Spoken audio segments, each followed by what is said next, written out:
हिरण्यकशिपु, असुरों का महान राजा, अपने अहंकार में इतना डूब चुका था कि उसने स्वयं को देवताओं से भी बड़ा मान लिया।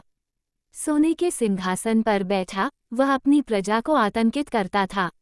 उसका पुत्र प्रहलाद विष्णु भक्त था। बार बार समझाने के बाद भी जब प्रहलाद अपने ईश्वर से विमुख नहीं हुआ तो हिरण्यकशिपु ने उसे मार डालने की ठानी। एक दिन उसने प्रहलाद से पूछा, कहाँ है तेरा भगवान? क्या वह इस स्तंभ में भी है? और गुस्से में उसने स्तंभ पर प्रहार किया।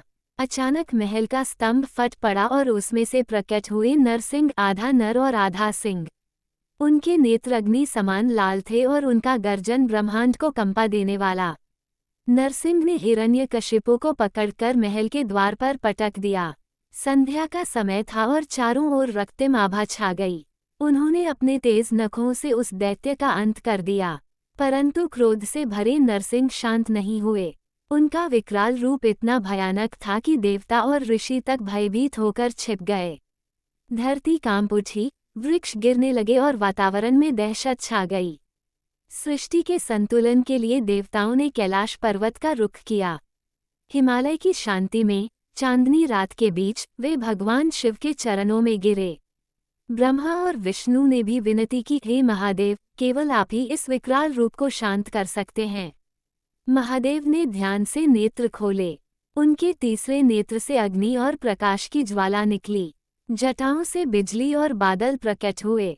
तभी उनकी ऊर्जा से एक अद्भुत रूप प्रकट हुआ, शर्भेश्वर। 8 पैरों वाला, सिंहमुख और विशाल पंखों से युक्त ये दिव्य रूप इतना महाकाय था कि पृथ्वी और आकाश कांप उठे। शरभ और नरसिंह के बीच भयंकर युद्ध हुआ। दोनों की गर्जना से आकाश फटने लगा, पर्वत टूटने लगे, समुद्र उफन उठा। देवता स्तब्ध होकर ये दृश्य देखते रहे। नरसिंह अपने नखों से प्रहार करते, जबकि शरभ अपने विशाल पंखों और पंजों से उन्हें जकड़ लेते। पूरे ब्रह्मांड में रक्त, अग्नि और धूल का बवंडर छा गया।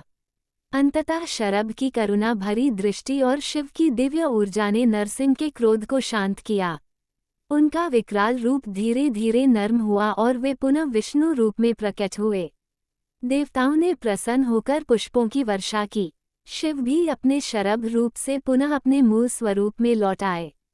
वे विष्णु के साथ खड़े रहे और देवताओं ने उनके चरणों में प्रणाम किया। आकाश साफ हो गया, नदियां फिर से कल कल बहने लगीं, हरियाली लौट आई और सृष्टि में पुनः संतुलन स्थापित हुआ।